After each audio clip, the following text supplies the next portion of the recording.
liberdade do Espírito Santo, você pode adorar. Convido agora o pastor Wanner, que vai trazer a mensagem, e eu vou convidar a nossa irmã. Amém e amém. Obrigada, igreja. Obrigada. Graças e paz, meus queridos.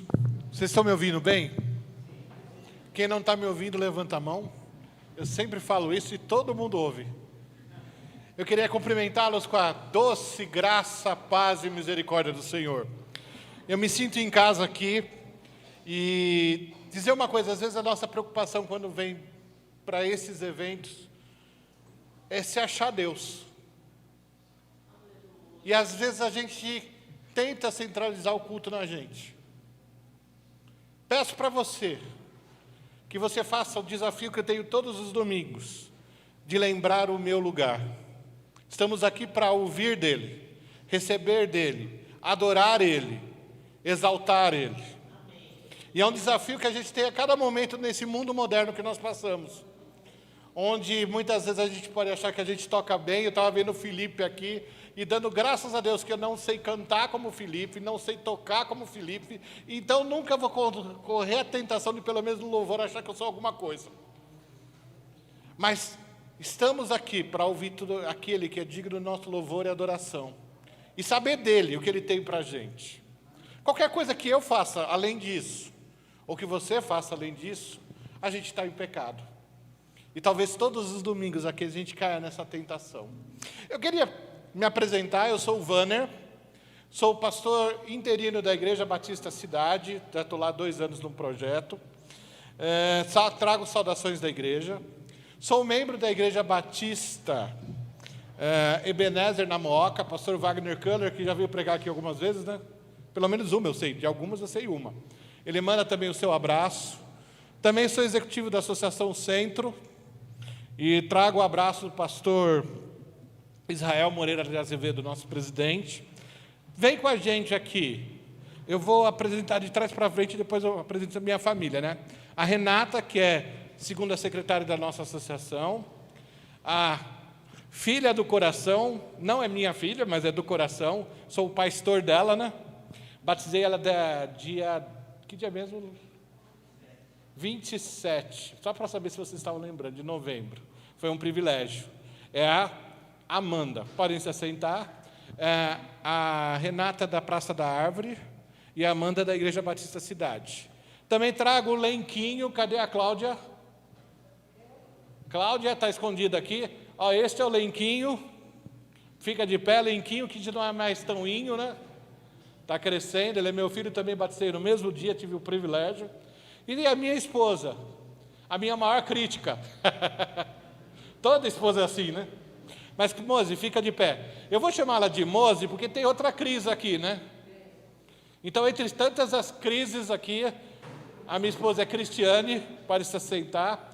Se você tiver dificuldade com o nome dela, é muito fácil. Minha chamada para o ministério foi a seguinte, ela odeia que eu faça isso, então depois orem por mim. Foi a seguinte: aquele que quiser vir até mim, negue-se a si mesmo, pegue sua própria cruz e me siga. Ela é minha Cris. Eu entendi assim. O Ivanildo também fez o mesmo apelo, né? Você é esposa do Ivanildo mesmo, né? Chutei certo, graças a Deus. A Cris estava me perguntando hoje cedo sobre o que eu iria falar. Hoje cedo, na hora do almoço, no meio da conversa, ela veio conversar comigo. Eu falei, o que você vai falar sobre hoje à noite? Eu vou falar um assunto que a gente não fala muito. Ela, o quê? Sobre Cristo. Sobre Cristo. E talvez a gente possa se enganar, mas muitas vezes Cristo, às vezes está nas nossas cruzes. Eu adoro não de adoração, gosto, né? De cruz, porque é o símbolo da nossa salvação, da reconciliação, da morte, para a gente ter vida. Mas eu falei que ia falar sobre Cristo. E nessa época de final do ano, lá na cidade, eu estou fazendo uma série de sermões intitulada Deus Homem. Deus Homem. Porque muitas vezes, nisso que a irmã Cris falou aqui, a gente tem jogado a palavra de Deus para escanteio, ela tem sido questionada. Mas se você for perceber, todos os questionamentos da palavra, vem o questionamento do palavra, que é o próprio Cristo. Nós precisamos revisar nesse Natal e aproveitar essa festa que temos para rever os nossos conceitos quanto ao Cristo. Quanto quem Ele é, quanto aquele menino da manjedoura que parece apenas uma criança frágil, ele é importante na minha e na sua história. A igreja do primeiro século, por isso João escreve o seu evangelho, ela está envolta numa heresia que dizia que Cristo não veio em forma humana. Ele era um avatar. Vocês assistiram o filme Avatar? É um filme legal, mas longo, né? Eu cansei um pouquinho, eu tenho problema de dormir no meio do filme. Mas das cenas que eu vi, percebe-se claramente que há isso vem da cultura hindu, alguém que é colocado ali, mas não está, como se fosse um holograma.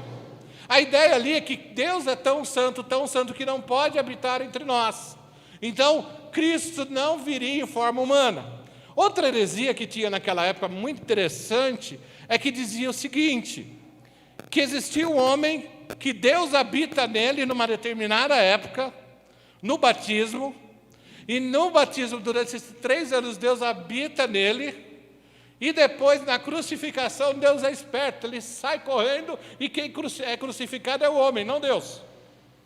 Estas heresias permeavam o mundo antigo, como algumas heresias permeiam o nosso mundo.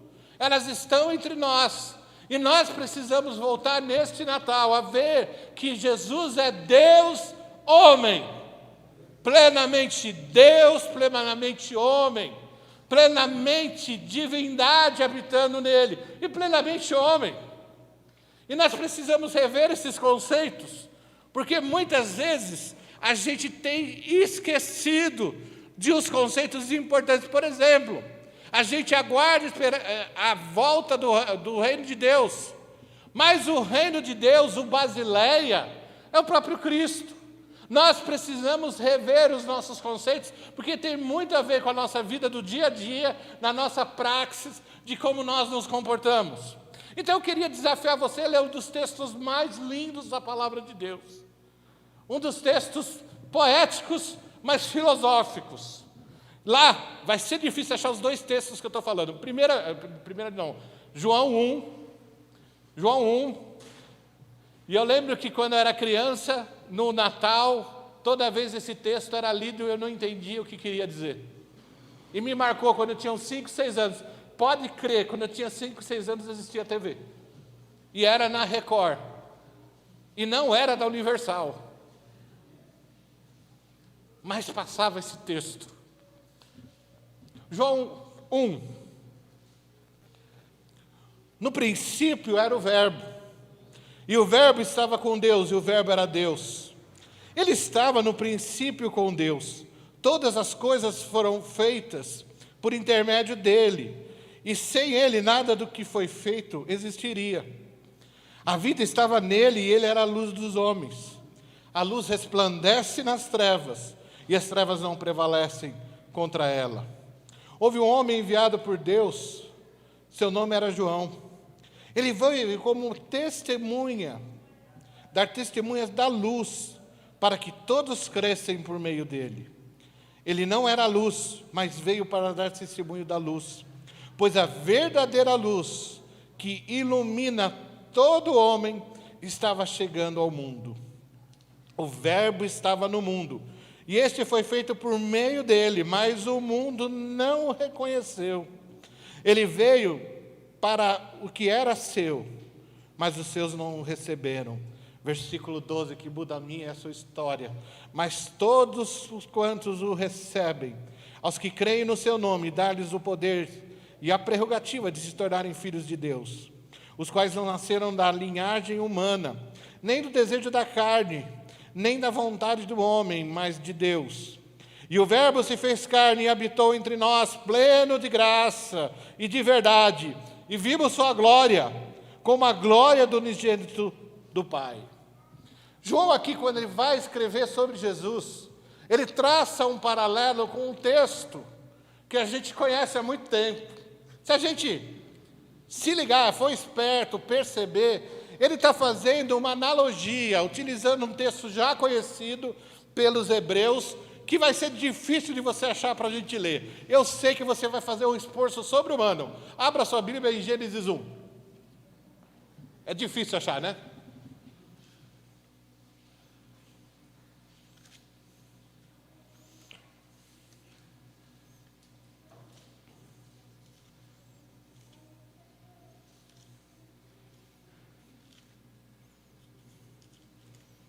O pior é que acho que quem está demorando sou eu, né? Gênesis 1, diz assim a Bíblia, a palavra de Deus. No princípio, Deus criou os céus e a terra era sem forma e vazia, e havia trevas sobre a face do abismo. Mas o Espírito de Deus pairava sobre a face das águas. Disse Deus, haja luz, e houve luz. E Deus viu que a luz era boa, e fez separação entre a luz e as trevas. Irmãos, quando João percebe aquela heresia acontecer no seio da igreja, ele faz uma correlação com este texto que era já conhecido para os judeus.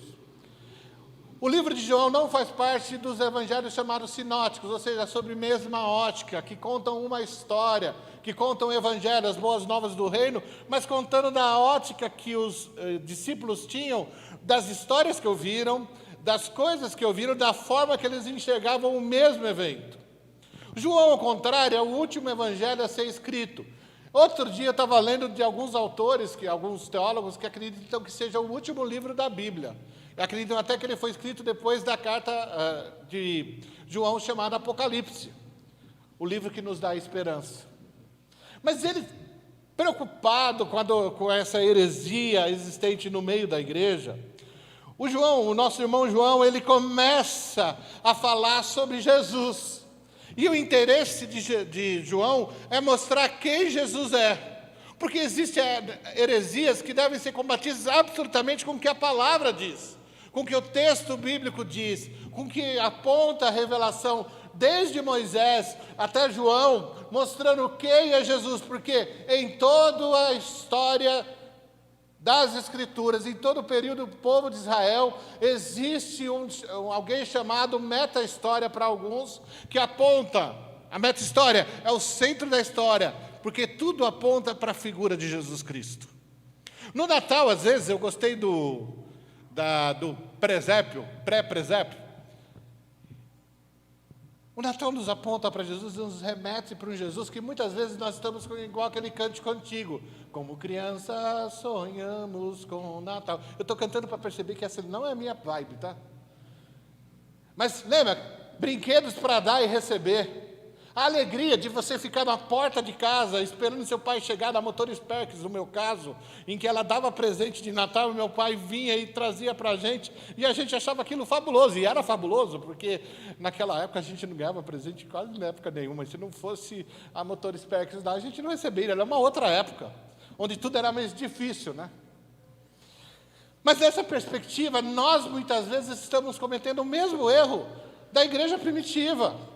Jesus muitas vezes não faz mais parte da nossa adoração, não faz parte mais da nossa igreja, da nossa teologia, da nossa vida, da nossa história, dos nossos relacionamentos. Ele apenas é um Deus que a gente considera um Deus salvador, um Deus de segunda classe, um Deus que veio aqui só para pagar o preço do meu pecado, para que eu tivesse minha relação com Deus estabelecida, mas ele fica na parte do Senhor, do cara legal, do bonzinho, daquele que está ali para pagar um preço e até meio abobalhado, porque ele não serve para mais nada. A gente esquece de Jesus. A gente esquece de Jesus nas nossas relações interpessoais, porque ele apenas quer ser o nosso Salvador. Os nossos apelos são feitos para que você abra e aceite Jesus, no conceito que você está prestando um favor para Deus em aceitá-lo, porque Jesus está desesperado na porta, batendo para que você aceite, porque Ele precisa isso para cumprir a cota da Amway do céu, para o número de almas que Ele vai salvar.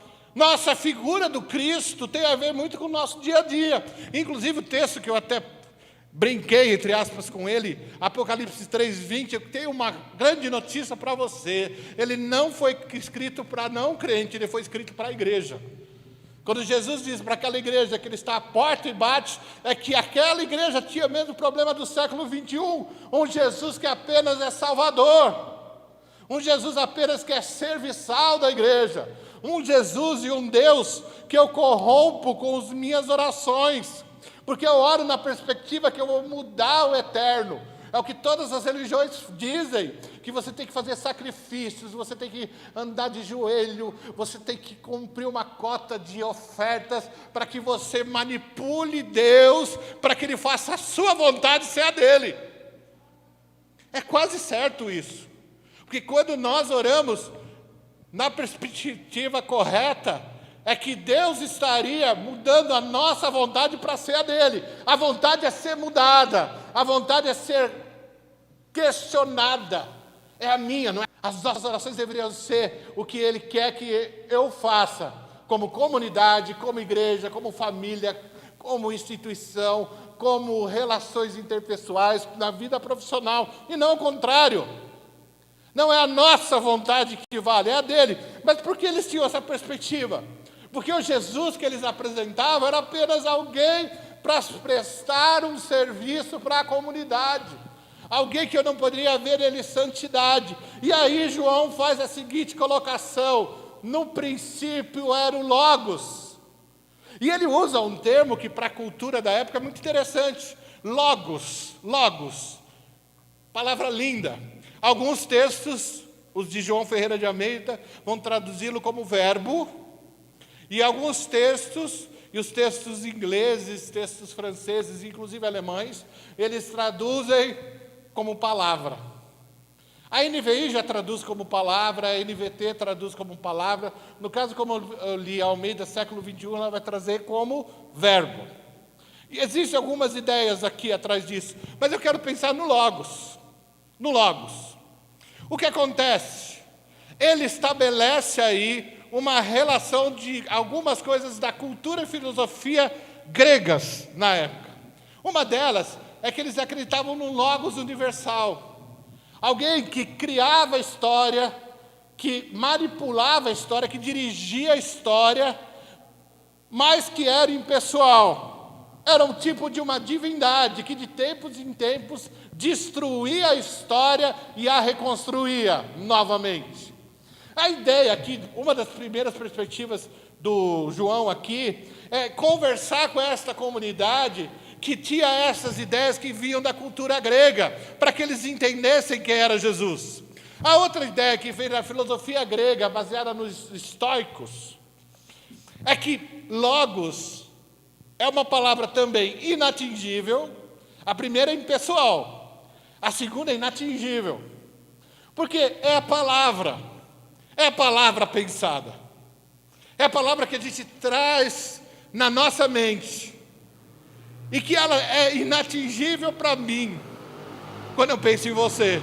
Por exemplo, enquanto eu falo essas palavras aqui, eu penso várias coisas ao mesmo tempo. Aqui o cérebro, essa caixa de informações, a minha CPU, ela começa a colocar um monte de informações, e eu penso em algumas coisas em paralelo. Eu fico pensando, o que eu vou falar daqui a 5 minutos? Como que eu vou fazer essa correlação? O que eu vou fazer? Se eu esqueci o texto, nomes é mais fácil. Mas aí vocês não conseguem ver isso, não é verdade?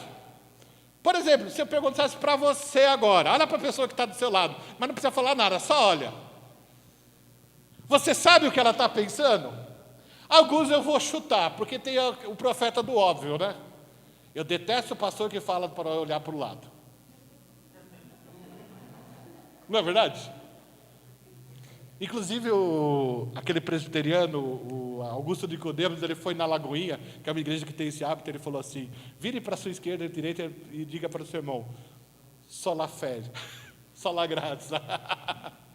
Mas isso é algum costume. Mas, você conseguiu pensar, alguém deve ter pensado isso que eu estou falando, mas é só uma provocação para você entender uma coisa.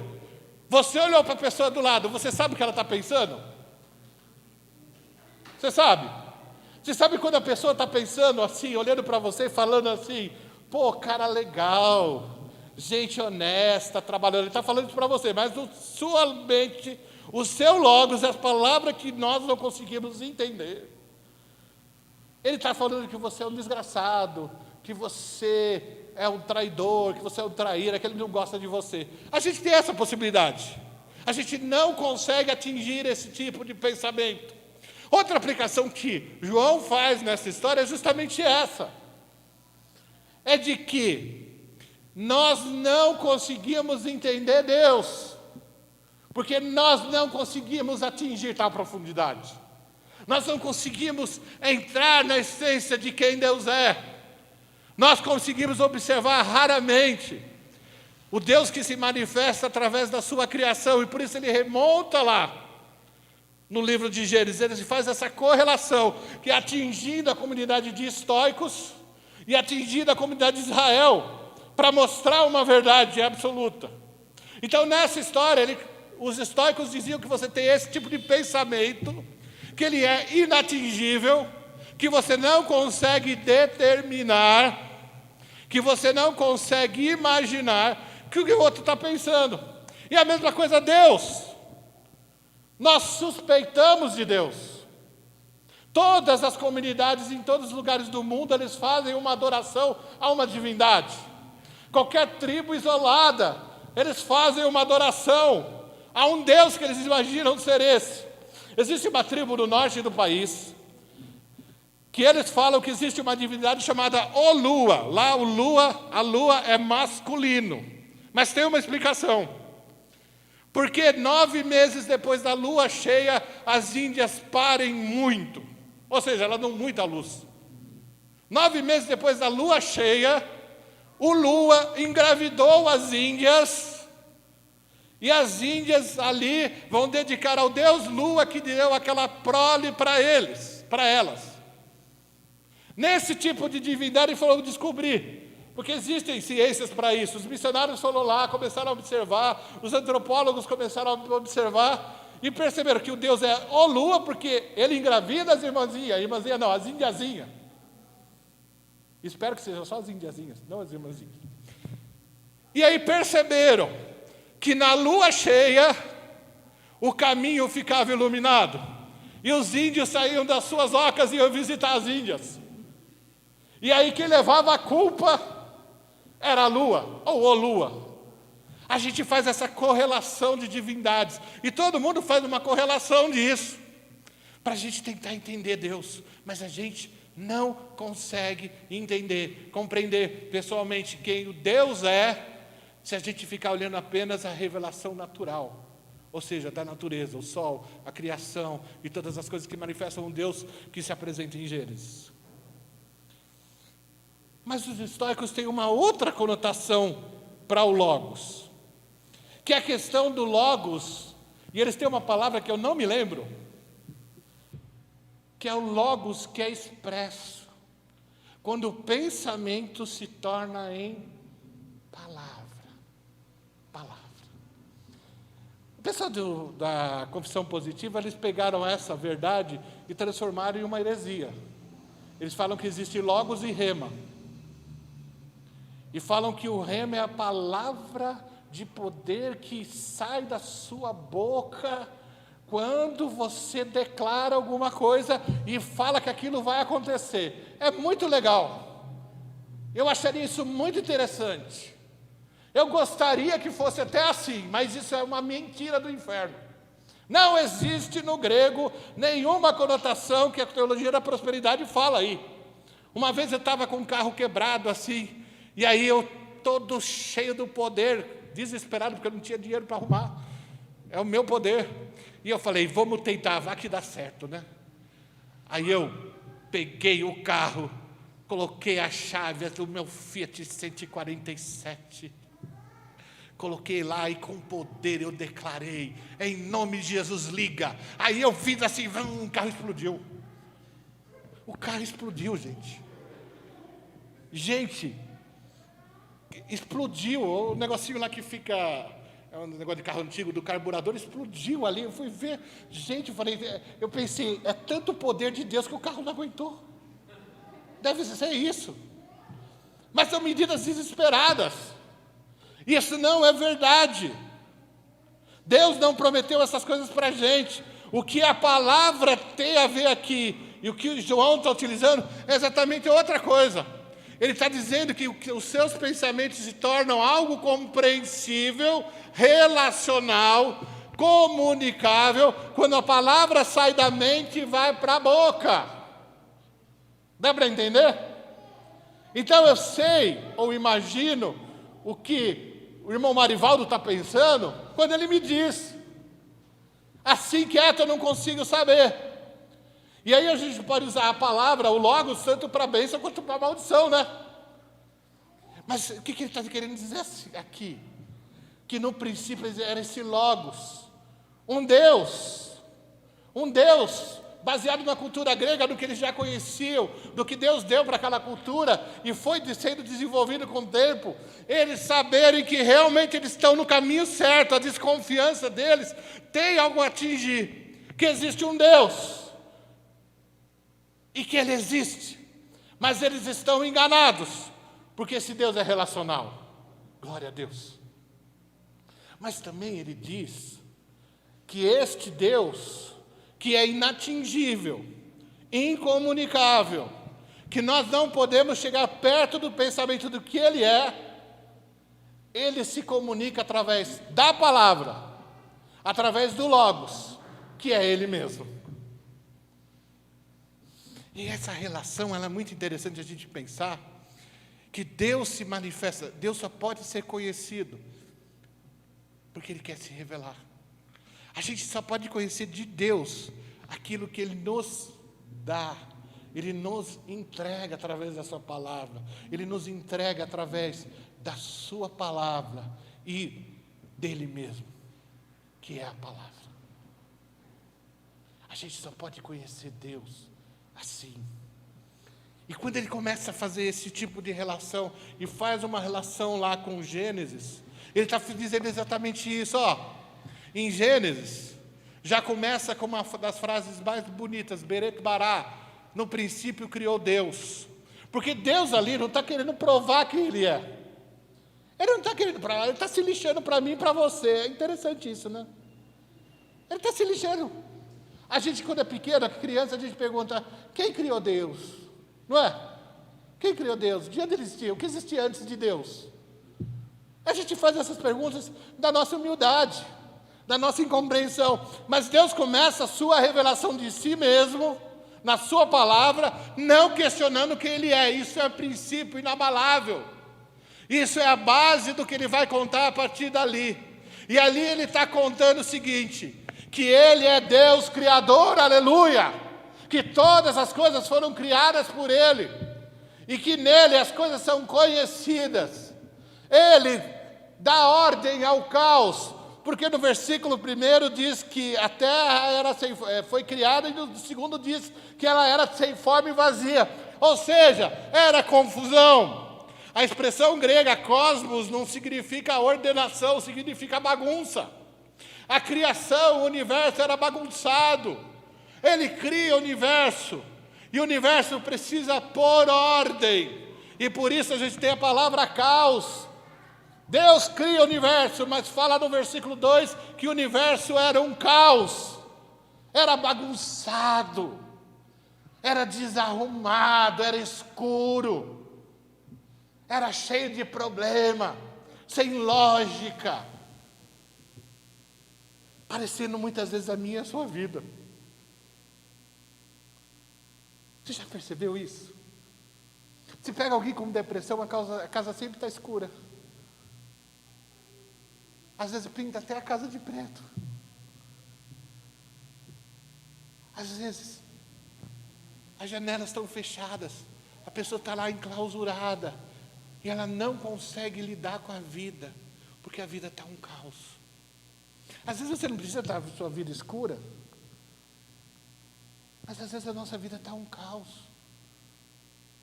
Gente, uma vez eu fui fazer uma disciplina na igreja, Aí eu desconfiei pela frase, meu marido quer falar com você. Mas o quê? Não, ele vai te falar, mas eu já perdoei. Gente, não é profecia, é adivinhação, mas não é adivinhação de Deus, é profecia do óbvio, sabe?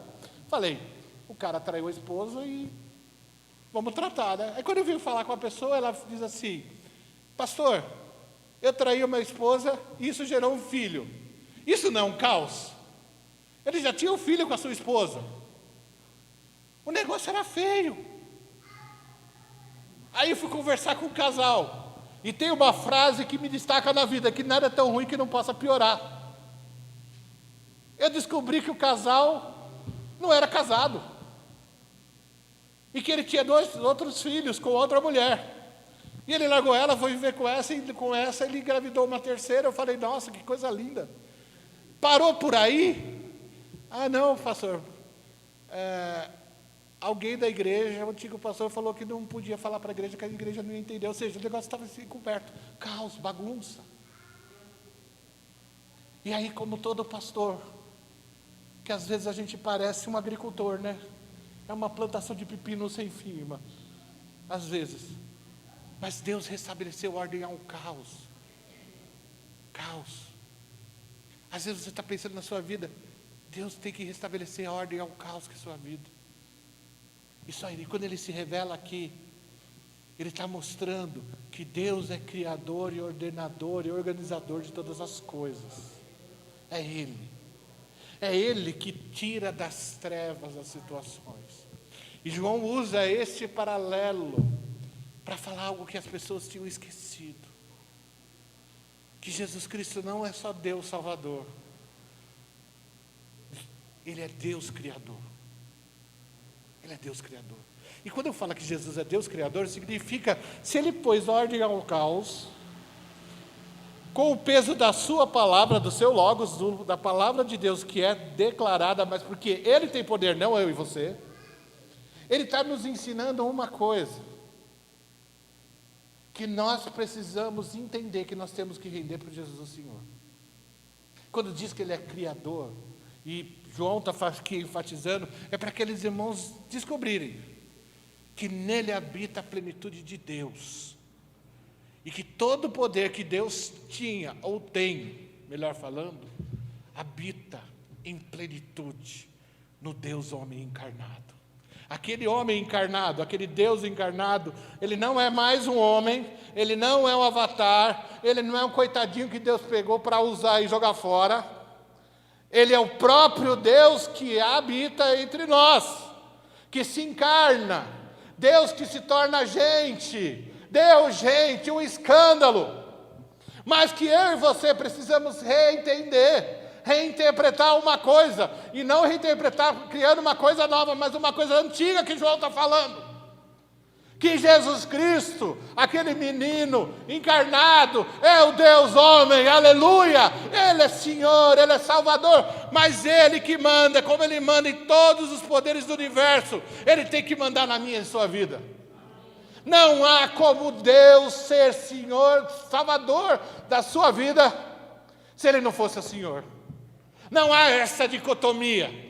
Não há como você querer aceitá-lo como Senhor e não achar que vai tudo continuar na mesma, que vai tudo continuar igual, que tudo vai continuar da mesma forma. Ele tem que ser o Senhor, é esse alerta que Ele está dando, porque aquele menino, homem que nasce, ele nasce como Deus, Ele é o Deus encarnado. E a mesma coisa que acontece em Gênesis, em que Deus, a primeira coisa que Ele cria é a luz. Diz o texto que Jesus é luz do mundo. Só pode-se ver o caos que o universo, o cosmos passava, porque Deus falou, haja luz. Mas se você for perceber, olha que interessante. Deus, quando cria a luz, Ele cria antes de criar os luminares. Ele cria antes de criar as estrelas. Ele cria antes de criar lâmpada, energia elétrica, fogueirinha de São João, isqueiro, celular com lanterna. Antes de todas essas coisas, Ele cria a luz, porque a luz é Ele. É Ele. Está centralizado nele. Está nele a luz. Está Ele a luz que pode iluminar a minha vida e a sua. É Ele que pode iluminar e fazer a nossa vida ser interpretada de uma outra forma. É só nele que a gente pode entender que a nossa vida está um caos. É só nele que a gente pode enxergar o vazio que a gente tem. É só nele que a gente pode observar quão longe a gente está da vontade dele e entender quem ele é. É nele. E por isso que quando ele vem viver, encarnar entre nós, ele vem alumiar as nossas relações. Porque naquele período ele está mostrando que ele é Criador, que ele é Senhor de todas as coisas. Mas quando Deus encarna, aquela figura do Logos, ele começa a tentar mostrar para a gente que ele é. Nunca somos nós. É Ele que tem que se mostrar. É Ele que tem que estar conosco. Isaías, no capítulo 7, diz que nascerá um menino com o nome Emanuel. E quase 400 anos depois, naquela manjedoura, lá na cidade de Belém, um pouquinho antes, o anjo revela para Maria que ela ia ficar grávida aos 12, 13 anos. Já com uma certa idade para a época de casamento. E diz que ela geraria alguém que era o Filho de Deus. E esse Filho de Deus seria o Salvador da humanidade. Ao ponto que o Cântico de Maria diz o seguinte: a minha alma engrandece ao Senhor, meu espírito se alegra em Deus, meu Salvador, porque com poder tem feito grandes coisas. Ela nunca tira o Kyrios de Senhor, do Salvador, do Soteros. Não é essa dicotomia. Cristo é Senhor e Salvador.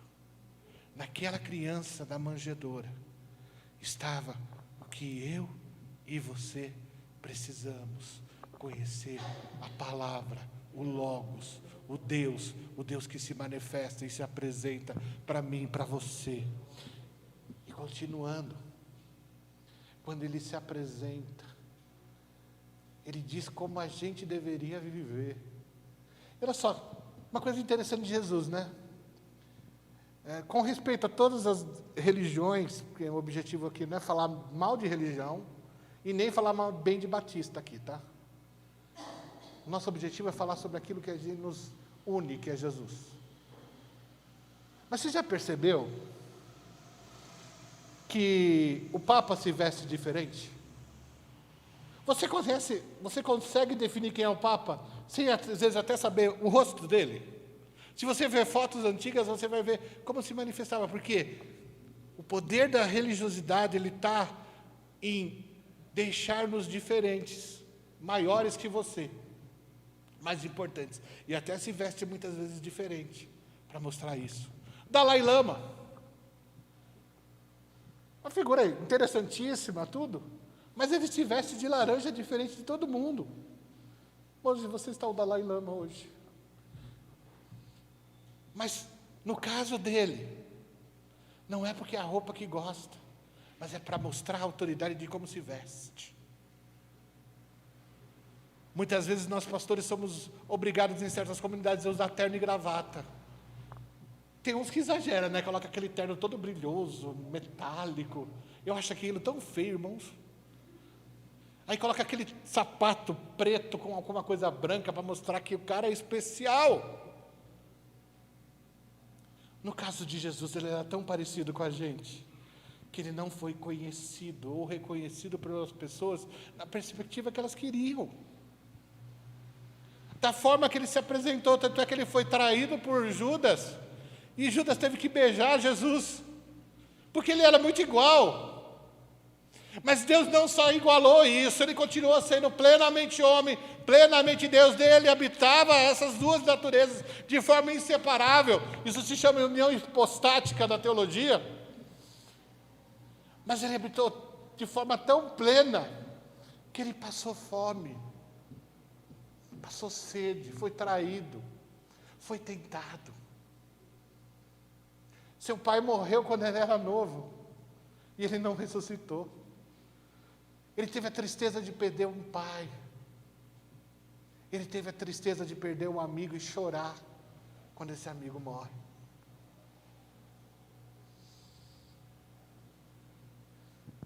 Jesus era plenamente homem e a luz veio habitar e nos mostrar como nós deveríamos viver. E mostrar para mim e para você que Deus sabe as nossas lutas e as nossas angústias, não porque Ele estudou numa faculdade, não porque Ele fez uma tese de mestrado, não porque Ele ligou o YouTube e viu um videozinho falando como o homem sofre. Ele não sabe como a gente sofre, porque existe uma literatura, todo dia vai lá o jornal, ele fica lendo e fala, nossa, como a humanidade sofre, né? O Logos veio para habitar com a gente, saber como a gente vive. Deus sabe a dor de perder um pai, uma mãe, um amigo, de chorar junto com uma viúva, porque Ele veio viver entre nós. O Deus homem viveu as mesmas lutas e angústias, cansou, foi perseguido, traído. Nada na nossa experiência a gente pode achar que Deus não saiba, não por tese, mas por prática. Dá para entender isso? O Logos se identifica com a gente, e aí tira dessa noção e nessa questão de achar que é um Deus inatingível, um Deus distante, um Deus que não quer se relacionar com as nossas dores, porque Ele sabe a dor que você está passando e que eu estou passando. Ele sabe isso. Mas acima de tudo, o Logos vem viver como homem, como eu e como você, para que a gente aprenda e entenda quem Ele é. Um dos seus discípulos fala assim, Filipe, fala para Jesus, quem é o Pai? João responde aqui, é Deus, e é o próprio Jesus. Ele fala que Deus veio viver com ele, é isso que João tenta mostrar no seu livro. Eu vivi com um Deus eterno, com um Deus poderoso, com um Deus Senhor, e Ele fez diferença na minha história. Tomé vai entender quem é Jesus um pouco, mas ele não compreendia, ele vivia do lado dele, ao ponto de ele precisar tocar nas feridas de Jesus para entender que Ele ressuscitou. Mas talvez, uma coisa que eu quero que você guarde para a sua vida, e guarde para a sua história, é Filipenses 2, um dos textos mais bonitos da Escritura. A interpretação que eu vou dar aqui, a interpretação não, o conceito que está aqui, eu ouvi do Jonas Madureira, tá? Mas faz toda a diferença. 2:5. Tende em vós o mesmo sentimento que houve em Cristo Jesus, que existindo na forma de Deus, não considerou o fato de ser igual a Deus algo que ele devesse se apegar. 100% homem, 100% Deus, mas viveu como a gente. Mas pelo contrário, se esvaziou a si mesmo, assumindo a forma de servo, fazendo-se semelhante aos homens. Ele se esvazia e vive como nós, na forma que nós vivemos, sofrendo as mesmas coisas, mas nunca deixando de ser Deus. Kenosis, esvaziamento, essa é a doutrina. Assim, na forma de homem, humilhou a si mesmo, sendo obediente até a morte, e morte de cruz. Nós estamos aprendendo errado. Nós olhamos para o Cristo, Deus homem, e achamos que nós devemos nos esvaziar. Cantamos isso, é legal. Mas você já percebeu uma coisa? Nós somos miseráveis pecadores. Não temos nada que possa agradar a Deus. E, inclusive, irmão, até aquilo que você se orgulha, não é motivo de orgulho, porque não vem de você. Jesus se esvazia como Deus para viver em forma de homem. Mas você não tem nem do que se esvaziar, porque você não tem nada. Seus diplomas não representam nada, sua vida não representa nada, seus bens materiais não representam nada. Nós não temos o que se esvaziar, porque nós já somos vazios. Dá para entender? Pecadores, separados de Deus, distante de Deus, não temos do que se esvaziar. O segredo aqui, que Paulo está falando aos irmãos de Filipos, que os irmãos estavam se sentindo um pouquinho melhores que os outros, estavam se achando a pessoa, a última bolacha do pacote, a última Coca-Cola do deserto, o importante, o que merecia sentar em lugar melhor, o que se achava que estava fazendo alguma coisa. Sabe o Tassi, está se achando? Eu e você muitas vezes estamos nessa situação, e nós achamos que somos alguma coisa, e que podemos achar que vamos se esvaziar, mas nós já estamos vazios. Dostoiévski diz que há no coração humano um vazio tão grande do tamanho de Deus. Mas o segredo que Paulo fala é o seguinte: não é o esvaziamento. Sabe qual é? Versículo 7. Esvaziou-se assumindo a forma de servo e fazendo semelhante aos homens. Aí vem para a gente, versículo 8. Assim, na forma de homem, ele fez o quê? Se humilhou a si mesmo, sendo o quê? Obediente. Quando João está falando sobre o Deus, gente, o Logos, ele está falando que nós temos que aprender a obedecer. A obedecer, porque vazio a gente já é. Está falando que a gente tem que obedecer a palavra de Deus, tem que obedecer o que Deus quer para a gente, tem que procurar a vontade dEle. A gente tem que fazer isso. Nós batistas temos um pecado muito grande, que quebrou a nossa denominação, chama-se Assembleia Administrativa. Há uns 30, 40 anos atrás, as pessoas se orgulhavam que as assembleias acabavam com cadeira voando. Eu acho que o versículo era Deus ama o que dá com alegria, porque eu não consigo entender como alguém consegue se alegrar com isso. Os irmãos brigavam, o outro tentava provar que a tese dele é certa, as igrejas se dividiam porque cada um queria saber a sua vontade, e era a proposta dele que era melhor, e Deus estava do lado dele. Imagina Deus dessa história toda. Quando a gente se reúne em assembleia, quando a gente escolhe as coisas daqui para frente, quando a gente escolhe os nossos líderes, não é a gente tem que estar disposto a obedecer. E na verdade, com o mesmo preceito da oração, a questão não é a minha vontade, é a vontade dEle, é o que Ele quer para nós. E quando a gente se reúne como igreja, a gente se reúne não só em Assembleia Administrativa, mas como hoje aqui a gente está reunido, não é para ouvir o pastor Vâner. O evangelho não tem nada a ver comigo, não tem nada a ver, inclusive, com você. Evangelho, reino de Deus, palavra, é tudo relacionado a Cristo, é tudo relacionado a Ele, é tudo para Ele, por Ele. Porque por Ele, para Ele, foram criadas todas as coisas, como diz aquele cântico que Paulo inclui na sua palavra. Quem primeiro deu a Ele, ou seja, quem aconselha a Deus. Já pensou? Às vezes a gente quer aconselhar a Deus. Outro dia eu ouço algumas orações de alguns eventos denominacionais, eu fico pensando como Deus responde as coisas. Outro dia estava o irmão orando assim: Senhor, nós estamos nessa Assembleia Administrativa, determinando o que será feito dos rumos desta igreja, dessa comunidade, ou dessa denominação, e estava explicando para Deus o que está acontecendo, porque Deus pode não estar entendendo e querer atrapalhar tudo. Às vezes a gente faz isso na nossa vida. A gente quer tomar os nossos próprios caminhos, as nossas próprias atitudes, mas a gente tem que fazer o que João está alertando lá atrás, que não há como ter Jesus como Deus Salvador, se Ele não for Senhor, se Ele não for Deus Criador, se Ele for Deus 100% e plenamente da minha e da sua vida.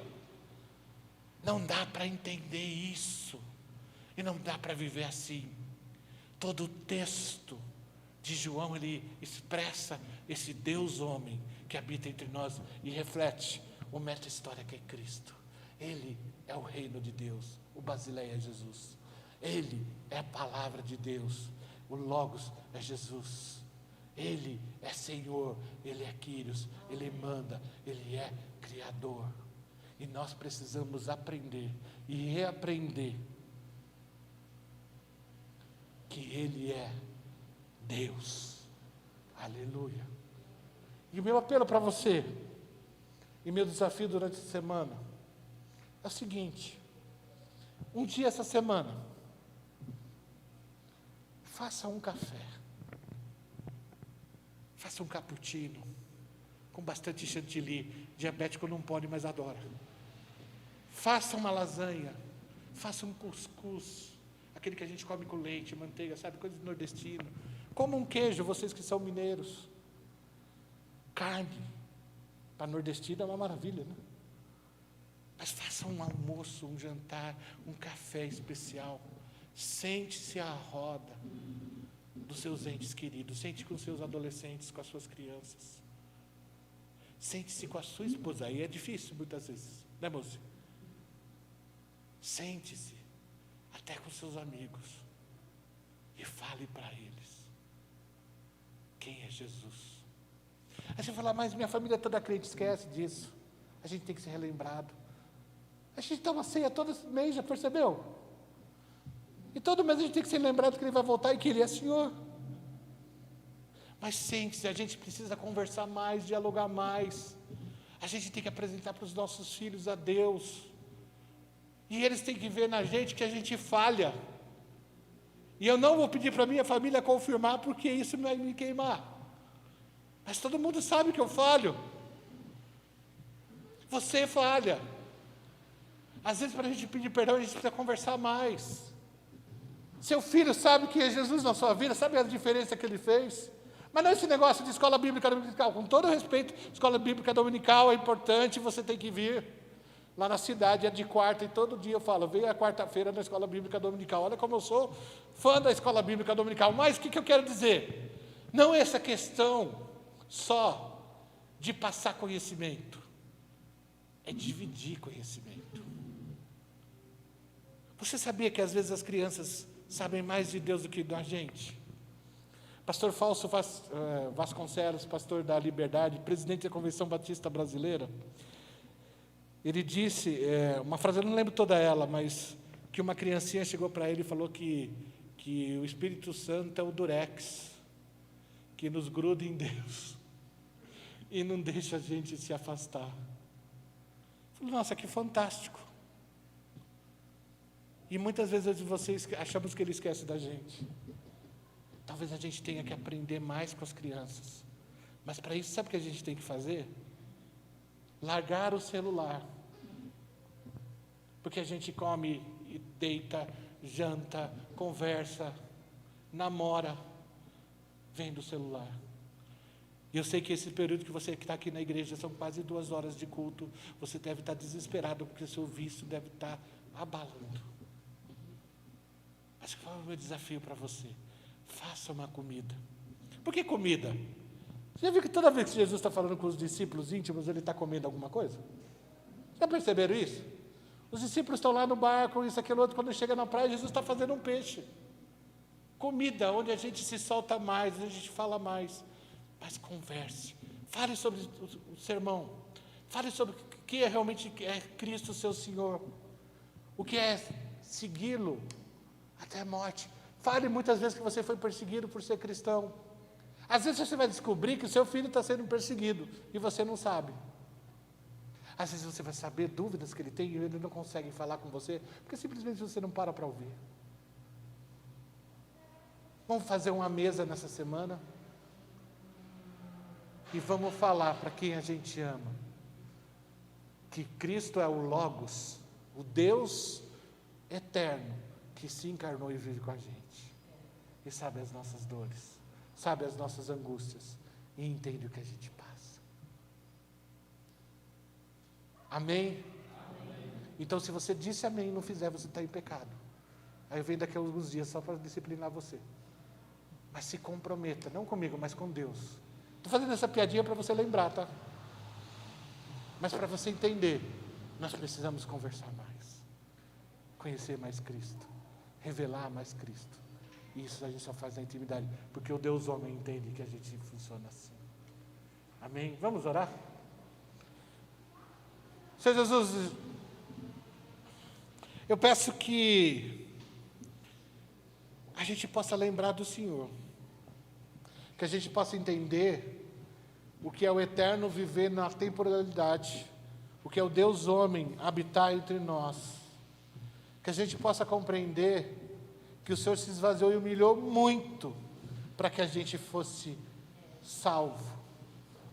Mas nós não queremos ter essa relação comercial com o Senhor, nós queremos ter uma relação íntima, transformadora, impactante.